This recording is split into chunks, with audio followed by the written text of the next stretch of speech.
회당에서 나왔고 야고보와 요한과 함께 시몬과 안드레의 집에 들어가시니 시몬의 장모가 연령으로 누워 있는지라 사람들이 곧 그 여자에 대하여 예수께 여짜오는데 나아가사 그 손을 잡아 일으키시니 열병이 떠나고 여자가 그들에게 수종드니라.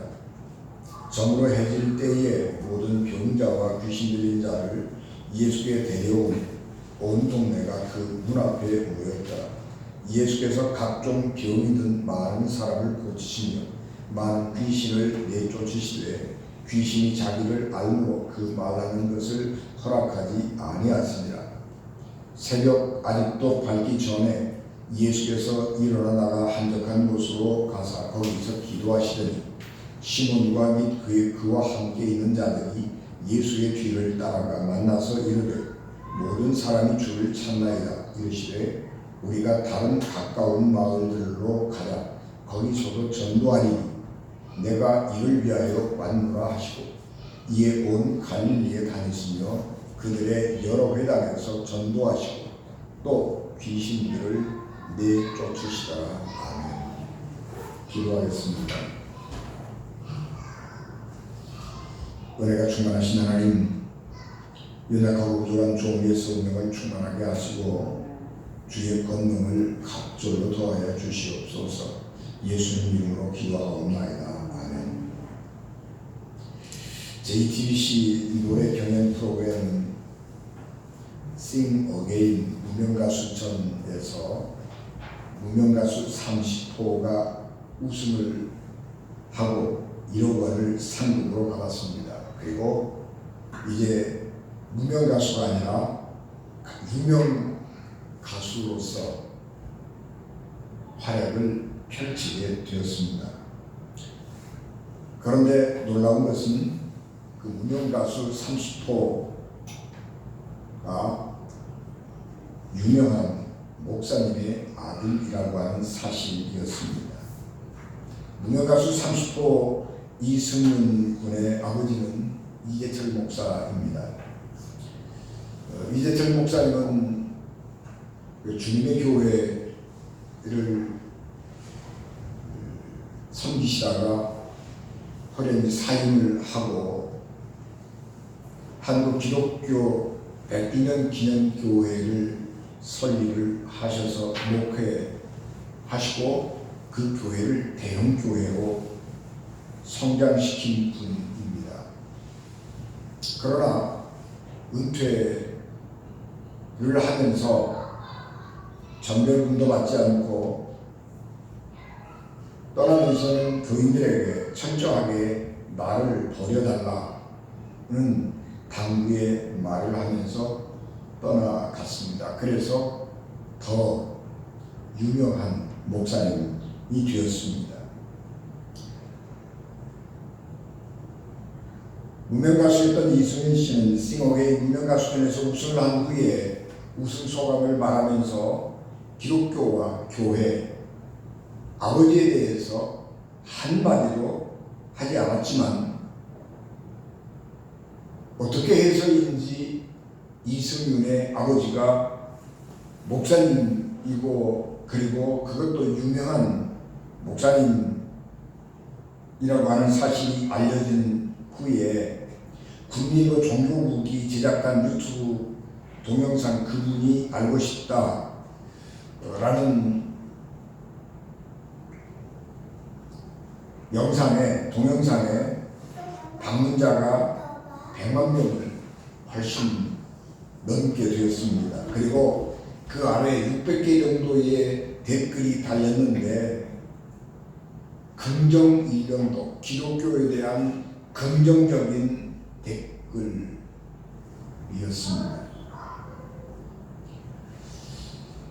이재철 목사님 개인에 대한 칭송과 감사 그리고 아들들을 향한 찬사와 부러움 등이 주류를 이뤘고 한국 교회, 기독교에 대한 우호적인 글들도 많이 있었습니다. 인터넷 공간에서 기독교에 대한 긍정적인 댓글을 보는 것이 오랜만이었다고 소식을 전하는 국민일보 기자는 쓰고 있습니다.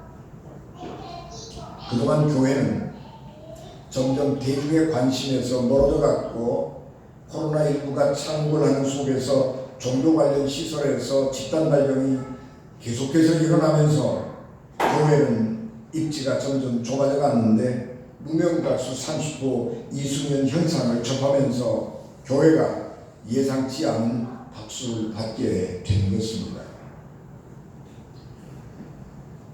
이런 긍정적인 하나의 사건을 보면서 우리는 한국 교회가 가야 할 방향이 어디인가 하는 것을 예측할 수 있게 됩니다.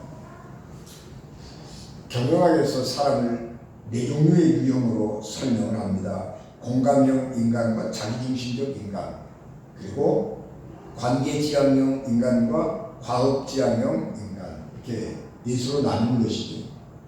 이것을 리더십 이론과 결부를 시킨다고 그러면 공감형 리더와 자기중심형 리더, 그리고 관계지향형 리더, 과업지향형 리더, 이렇게 나눌 수 있는 것이죠. 그래서 이 네 개를 조합을 하면 어떤 리더십이 나오는가 하는 것들을 발견하게 되는데, 알 수 있게 되는데, 아주 최악의 리더십은 자기중심적 그리고 과업지향형 리더, 이게 최악의 리더인 것입니다.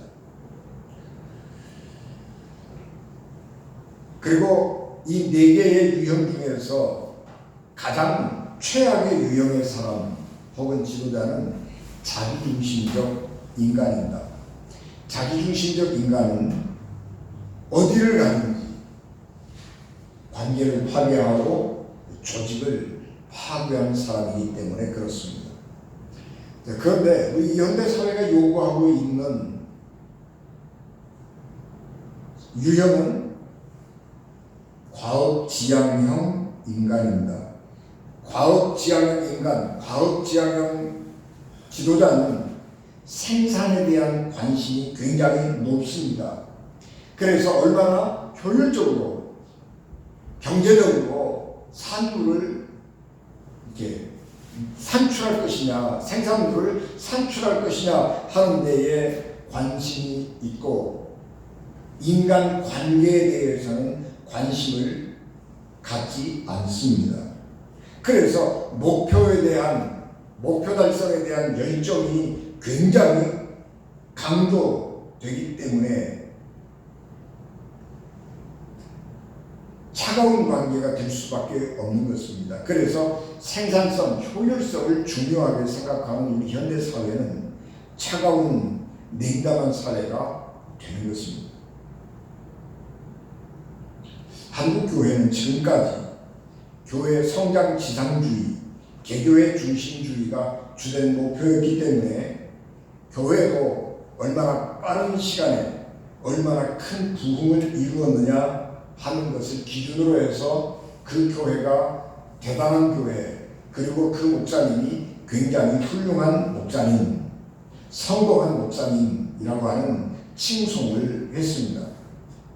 그래서 교회는 커져갔고 성공한 목사님은 많았지만 존경받는 교회, 존경받는 목사님은 상대적으로 적었습니다. 이런 상황이 지속되면서 한국 교회는 신뢰도가 추락하는 현재의 어려운 상황에 처하게 되었습니다. 예수께서 공생애를 시작하시던 초창기에 갈릴리 호수를 중심으로 왕래하시면서 하나님 나라를 선포하셨습니다.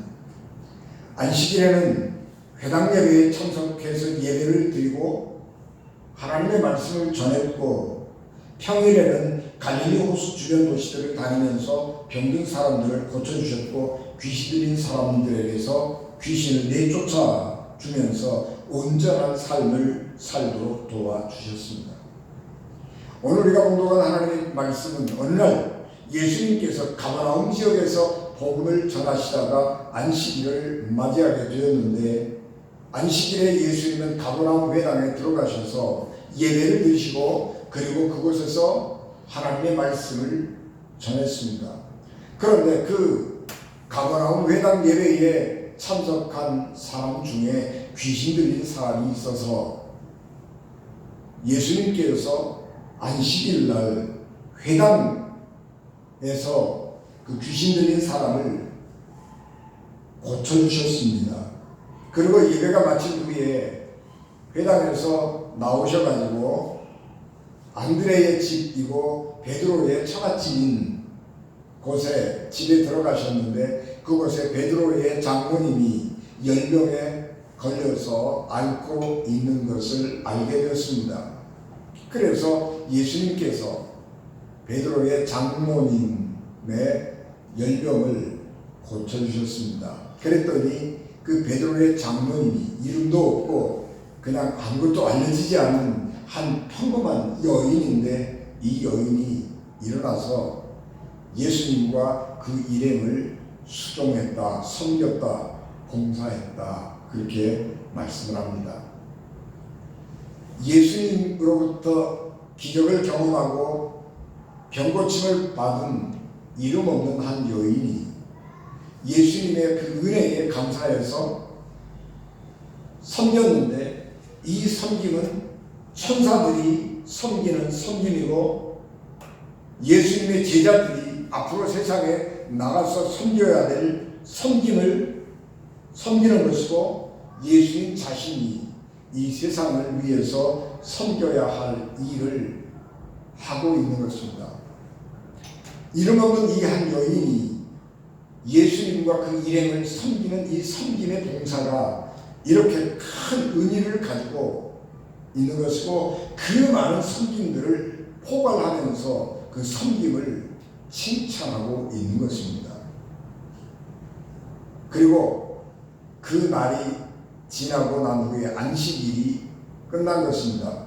그래서 안식일이 끝나고 이제 사람들이 자유롭게 저녁 식사하고 활동하게 되었을 때에 많은 병든 사람들, 귀신 들린 사람들을 예수님 앞으로 인도해 와서 예수님께서 고쳐주시기를 희망했습니다. 예수님께서는 밤이 늦도록 거기에 찾아온 사람들을 고쳐주시고 귀신들을 쫓아내 주셨습니다. 그리고 그 다음날 이른 새벽에 일어나셔서 혼자 한적한 곳에 가서 기도하셨습니다.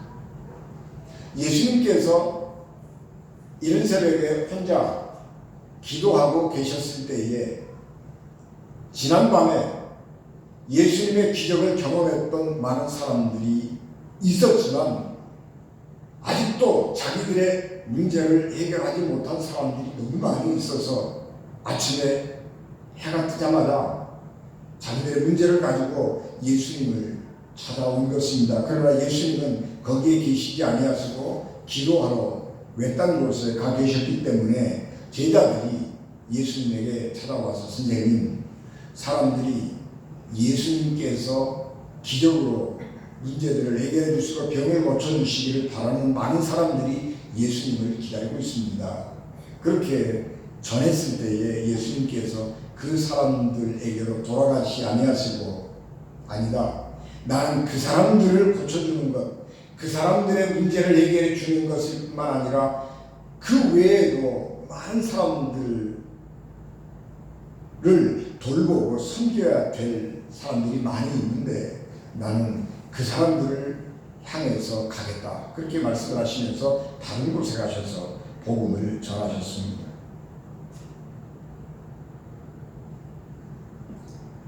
예수님의 사역은 오늘 우리가 봉독한 이 짧은 말씀 속에서 가르치는 것과 기적을 행하는 일이 병행되고 있습니다. 예수님은 병든 사람들을 고쳐주셨고 귀신 들린 사람들을 고쳐주셨습니다. 그러면서 한편으로 천국은 이런 것이다, 우리가 하나님을 섬길 때에 이렇게 섬기는 것이다, 그런 말씀들을 병행해서 가르쳐주고 있는데 그 기적을 행하는 것과 하나님 나라를 전파하는 것 사이에 예수님께서 이른 새벽에 일어나셔서 외딴 곳에 가셔서 홀로 기도하셨다라고 하는 사실을 거기에 기록하고 있는 것입니다. 그래서 이 마가복음을 쓰고 있는 이 기록자는 예수님께서 놀라운 능력을 가지고 기적을 행하여 주시고 대단한 권능과 권세를 가지고 하나님의 나라를 전파하고 있는 그 사이에 기도를 집어넣으면서 예수님의 사역의 핵심 속에는 예수님께서 초인적인 능력을 행하시고 권세 있는 말씀을 전하시는 그 가장 핵심 속에는 하나님과 함께하는 기도가 있었다라고 하는 사실을 증언하고 있는 것입니다. 예수님은 하나님의 아들이기 때문에 뿐만 아니라 하나님과 본체에 있기 때문에 기도할 필요가 없는 분이지만 예수님은 그럼에도 불구하고 하나님과 끊임없이 기도하면서 하나님께서 그에게 맡겨주신 사역을 감당한 것입니다. 우리 한국교회가 지금에 와서 돌아보면 성공한 것도 많이 있지만 실패한 것도 많다라고 하는 것을 알게 되는 것이고, 한국교회가 실패한 것 중에서 가장 큰 실패는 뭐냐? 기도의 실패다라고 하는 것입니다. 한국교회는 사역에 있어서 실패하지 않았습니다. 한국교회의 섬김은 세계적으로 모범적입니다. 어떤 조직보다 앞장서서 사회의 아픔을 보듬었고 약자들을 돌보는 일을 했습니다. 한국교회는 인구 대비 세계의 선교사를 가장 많이 파송하는 나라이고, 실질적으로 미국 다음으로 세계의 선교사를 많이 파송하는 나라입니다. 그리고 선교를 위해서 한국교회는 엄청나게 많은 돈을 쓰고 있습니다. 한국의 선교사님들이 외국에 나가서 선교하느라고 굉장히 많은 돈을 쓰고 있습니다. 코로나가 전 세계적으로 창궐을 하고 있는데 우리나라는 그래도 부유한 나라이고 선진국이기 때문에 의료 시스템이 갖춰져 있고 조직이 잘 되어 있어서 가난한 사람들에게 또 자가격리하고 있는 사람들에게 생활 필수품들을 갖다가 무료로 주는 그런 나라이지만 세계의 많은 나라들에서는 그런 일을 하지 못하는 것입니다. 그래서 병에 걸려 죽든지 굶어 죽든지 둘 중에 하나 할 수밖에 없는 어려운 상황 속에 있을 때에 선교사님들이 우리 한국에서 하는 것처럼 필요한 생활 필수품들을 꾸러미 만들어 가지고 무료로 나누어지는 일을 해가면서 교회의 이미지들을 바꿔가고 복음을 전파해가는 일들을 하고 있는 것입니다.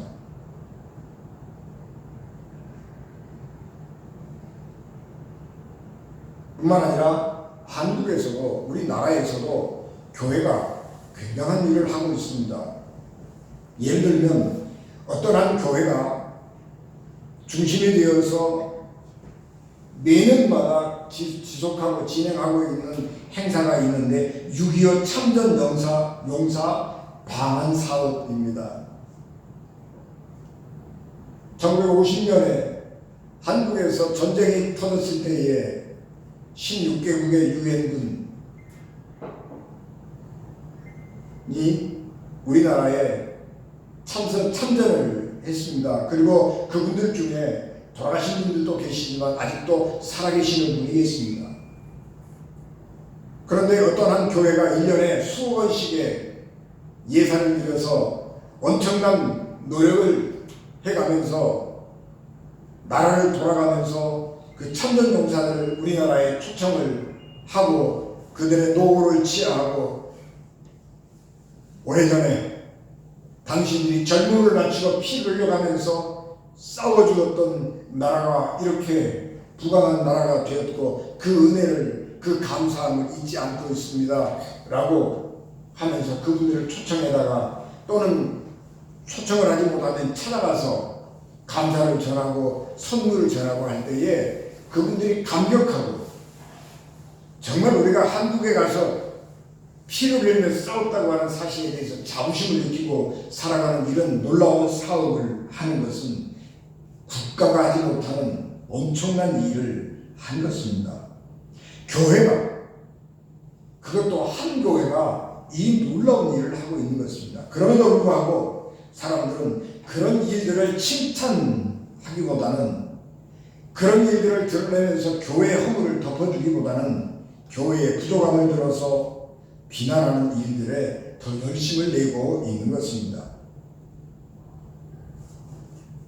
그것은 교회에 대한 편향적인 시각을 가지고 있는 사람들의 잘못이라고 우리가 말할 수도 있는 것이지만 한편으로는 우리가 생활하면서 기독교인으로서 기독교인이 아닌 사람들과 접촉을 하면서 살아가면서 기독교인들이 얼마나 비기독교인들에게 좋지 않은 이미지들을 주었는가 하는 것에 대한 반성을 하게 되는 것입니다. 교회가 이렇게 좋은 일을 하고 있습니다 라고 하는 것은 소식으로 들을 수 있지만 기독교인들이 이런 사람들이야 라고 하는 것은 우리가 살아가면서 경험적으로 느낄 수 있는 것이기 때문에 들은 소식보다는 내가 경험에서 안 좋게 생각했던 것, 불편하게 생각했던 것, 그런 것들을 더 크게 느끼는 것에 대해서 우리가 뭐라고 그 사람들을 비난할 수 없는 것입니다. 그런 점에서 우리는 반성해야 될 많은 점들을 가지고 있게 됩니다. 기도는 모든 종교에 있어서 굉장히 중요한 의례입니다. 기도는 본질적으로 인간의 욕망에서 시작되는 것이기 때문에 자기의 어려운 상황을 얼른 벗어나고자 하는 욕망이 투영되어 있는 것입니다. 그렇기 때문에 기도라고 하는 것은 본질적으로 간구가 거기에 포함이 되는 것입니다. 하느님, 우리는 기독교인이니까 하느님, 내가 이런 어려운 상황 가운데 있습니다. 하나님, 나를 이 어려운 상황에서 빨리 좀 건져주십시오. 그렇게 기도하는 것, 그건 나쁜 것이 아닙니다. 다른 우리 기독교를 믿지 않는 다른 종교를 믿는 사람들은 자기가 믿는 종교 신에게 찾아가서 내게 복을 달라고 기도하고 내 이 어려운 문제를 해결해 달라고 기도하는 것, 그것은 나쁜 것이 아닙니다. 그건 당연한 것입니다. 그러나 기독교의 기도는 다른 종교와 다른 모습을 가지고 있는데, 그것은 기도의 주도권은 하나님이 갖고 계시다고 하는 것입니다.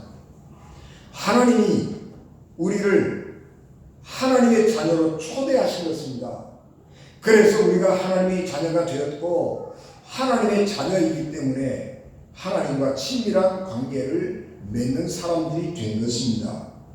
그래서 우리는 하나님과 대화를 하게 되었고, 그래서 기독교가 말하는 기도는 단지 독백이거나 자기의 욕망을 자기가 믿는 신에게 고백하면서 도와달라고 하는 일방적인 강청이 아니라, 기독교의 기도는 그런 점에서 하나님과 친밀한 대화로 규정하는 것입니다.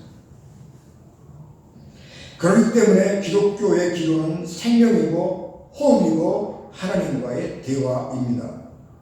기독교의 기도는 일방적인 요구나 독백이나 부르짖음이 아닌 것입니다.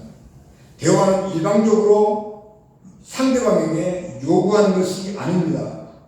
내 상황과 하나님의 요구가 만나면서 서로가 변해가는 것, 그것이 대화인 것입니다.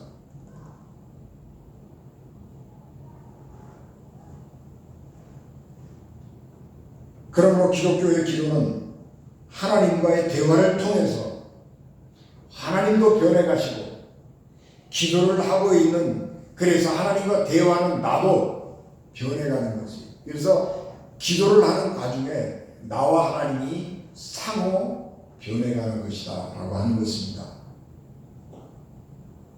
그래서 우리 현대 철학에서 이것을 타자와의 만남이라 그러죠. 타자와의 만남. 그래서 나와 전혀 다른 대상과의 만남을 통해서 서로가 서로를 변해가는 것, 바꾸어가는 것이죠.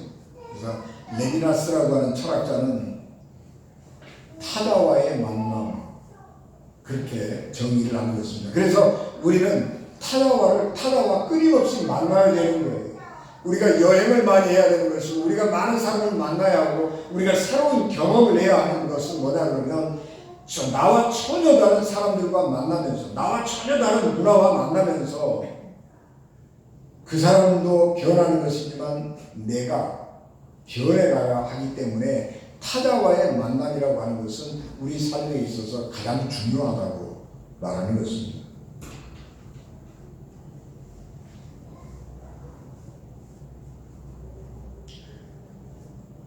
우리가 하나님과 만나서 기도하는 것은 바로 그런 것입니다. 하나님은 절대 타자이요, 하나님은 절대로 변하지 않는 분이고, 하나님은 믿을 만한 분이고 신뢰할 만한 분이고, 하나님은 말씀하시면 절대로 그 말씀을 잊지 아니하시고 바뀌지 않는 하나님이 있습니다.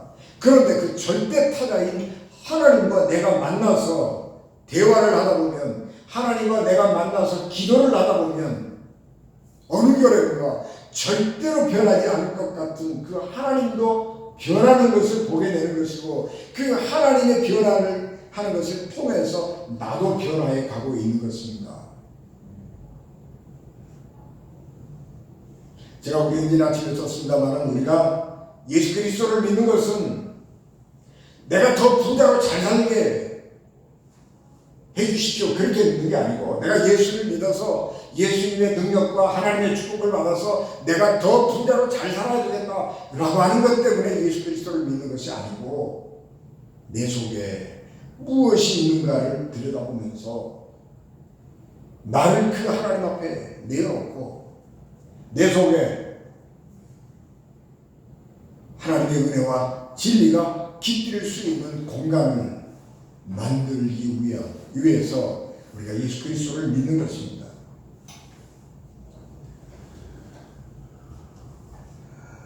그렇기 때문에 하나님께 기도하는 사람은 자기의 필요를 하나님께 아뢰는 것으로 시작했을 수 있지만 그것이 나쁜 것은 아니죠. 자기의 필요로부터 하나님께 나아가서 기도할 수 있지만 거기에 머물러서는 안 되고 하나님과의 만남을 통해서 하나님과의 대화를 통해서 하나님을 이해하고 하나님의 요구를 이해하고 나 자신을 변화시켜 가는 것, 그것이 중요한 것입니다. 그러므로 하나님과 대화로서의 기도는 나의 입장을 하나님께 강요해서 하나님께서 내 요구를 들어주도록 만들려고 하는 것이 아니라 부르짖음의 기도, 그리고 하나님과 대화를 통해서 하나님이 내게 요구하시는 것이 무엇인지를 알고 나를 변화시키기 위한 기도를 더 많이 드려야 하는 것입니다. 우리가 하나님 앞에 기도하는 것은 하나님의 뜻을 따라가야 하겠는데 내 욕망이 가로막고 있어서 내 욕심이 가로막고 있어서 그 일을 할 수 없기에 내가 하나님의 일을 하기에는 너무 부족하고 무능하기에 하나님의 도움을 구하기 위한 기도를 더 많이 드려야 하는 것입니다. 그래서 예수님은 이른 아침부터 예수님을 찾아와 병을 고쳐달라고 요구하는 사람들을 피해서 다른 마을로 가셔서 복음을 전하시고 예수님에게 찾아오지 못하는 사람들, 예수님의 소식을 아직 들어보지 못한 사람들을 찾아가셔서 복음을 전하시고 그들의 요구를, 필요를 충족시켜 주셨습니다. 그것이 하나님이 일하시는 방법입니다. 예수님을 이 땅에 오셔서 복음을 전하시면서 한 번도 제자들에게 어떻게 하면 효율적으로 복음을 전할 수 있을 것인지 그런 것에 대해서 설교하거나 가르치지 않았습니다. 어떻게 하면 교회가 더 빨리 부흥되고 어떻게 하면 더 많은 사람들을 교회로 불러 모을 것이냐 하는 기술적인 그런 부분에 대해서 예수님은 관심이 없습니다.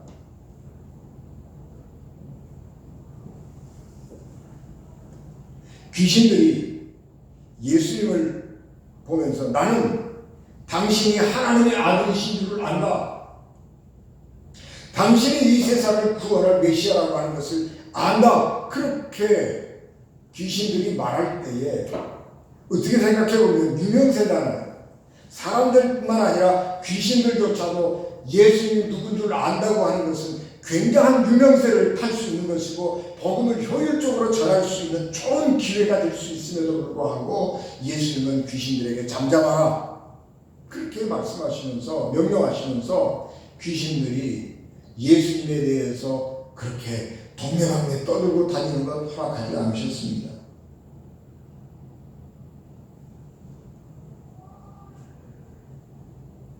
중요한 것은 귀신들이 당신은 하나님의 아들이심을 내가 안다 라고 하는 그 유명세가 아니고 사람들이 예수님과 조용하게 접촉하면서 예수님의 행동 속에서 예수님의 말씀 속에서 아 저분이 진짜 하나님의 아들이구나 라는 것을 느끼고 알아차리도록 하는 것, 그것이 예수님에게 더 중요한 일이었기 때문입니다. 우리도 마찬가지로 사람들과 관계 속에서 우리가 풍겨야 할 것은 저 사람이 진짜 크리스찬이야, 저 사람이 진짜 그리스도인이야 라고 하는 감동을 주어야 하는 것입니다. 과업지 않은 인간은 자기 목표를 달성하기 위해서 다른 사람을 수단으로 삼고 다른 사람을 억압하고 다른 사람들보다 더 높은 곳에 올라가려고 하는 욕망을 드러내는 사람이라면 관계 지향형 인간은 업무에서 조금 실적이 떨어지더라도 사람들의 말을 들어주고 다른 사람들의 좋은 의견을 내도록 도와주는 사람인 것입니다. 그래서 I can do it. 내가 할 수 있어. 그렇게 말하면서 다른 사람들과 만나는 사람들은 상대방을 파괴하는 사람인 것입니다. 내가 할 수 있어. 너희들은 내 말대로 따라와야 돼. 그렇게 주장하고 나가는 사람은 관계를 깨뜨리는 사람이고, 내가 제일 잘할 수 있어. 너희들은 내 지시만 봐봐. 그렇게 과업지향형으로 나가는 사람은 다른 사람의 창의력을 말살하는 것입니다. 그리스도인은 조금 비능률적일지 모르지만, 비효율적일지 모르지만, 어떻게 하면 우리가 더 좋은 관계를 맺을 수 있을 것이냐 하는 데 관심을 갖는 것입니다. 더 좋은 관계를 맺고 살아가도록 하기 위해서 예수께서는 너희 가운데에 하나님 나라가 있느니라 그렇게 말씀하셨고, 예수님도 우리를 살리기 위해서 십자가에 죽었습니다. 내가 죽음으로써, 내가 아무 말 안 함으로 해서 다른 사람이 의견을 내고 다른 사람의 기가 살아나고 내가 죽어서 다른 사람의 생명을 살릴 수 있는 것, 그것이 예수님이 살아가신 삶의 방법이었고 구원의 길이었고, 그것이 우리가 따라가야 될 예수님의 길인 것입니다.